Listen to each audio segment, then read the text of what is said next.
ಕೊಲೆ ಕೇಸ್ನಲ್ಲಿ ದರ್ಶನ್ ಜೈಲು ಸೇರಿದ್ದಾರೆ. ಹತ್ಯೆ ಆರೋಪ ಬಂದ ಮೇಲೆ ಪಶ್ಚಾತ್ತಾಪದ ಬೆಂಕಿಯಲ್ಲಿ ಬೇಯ್ತಾ ಇದ್ದಾರಂತೆ.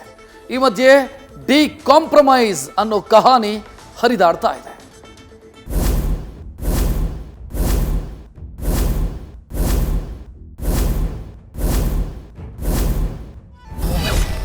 ದರ್ಶನ್ ಪರ ರೇಣುಕಾ ತಂದೆಯನ್ನ ಭೇಟಿಯಾದ್ರ ವಿನೋದ್ ರಾಜ್. ಜೈಲಿನಲ್ಲಿ ರೇಣುಕಾ ಸ್ವಾಮಿ ಕುಟುಂಬದ ಭೇಟಿ ಬಗ್ಗೆ ಚರ್ಚಿಸಿದ್ರ ದಾಸ.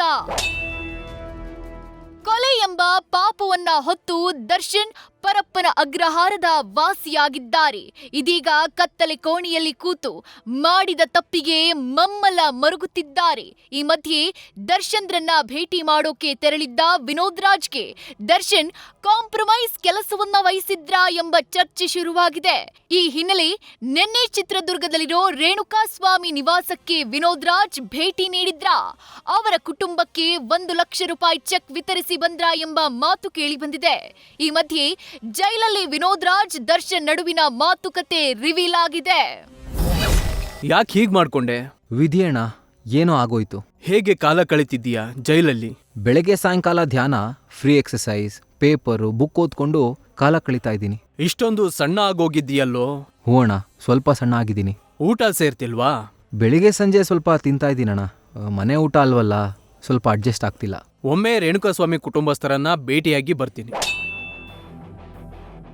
ಇದಿಷ್ಟು ದರ್ಶನ್ ವಿನೋದ್ ರಾಜ್ ಜೊತೆ ಜೈಲಲ್ಲಿ ನಡೆದಿರೋ ಮನದಾಳದ ಮಾತುಕತೆಯಾದ್ರೆ, ಪರಪ್ಪನ ಅಗ್ರಹಾರದಲ್ಲಿರೋ ದಾಸ complete ಆಧ್ಯಾತ್ಮದತ್ತ ಹೊರಳಿದ್ದಾರೆ.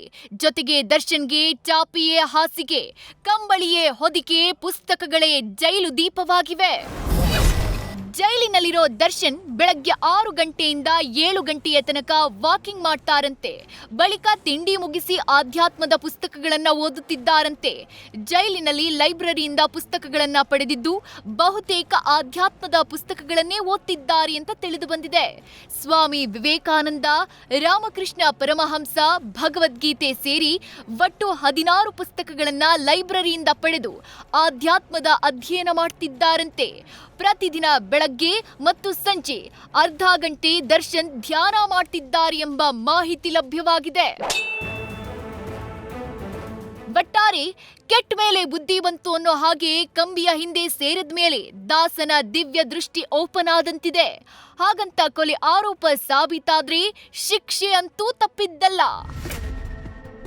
Sandesh, crime bureau, news first. News first ನಿರ್ಭೀತಿಯಿಂದ ನಿಮ್ಮ ಪರವಾಗಿ.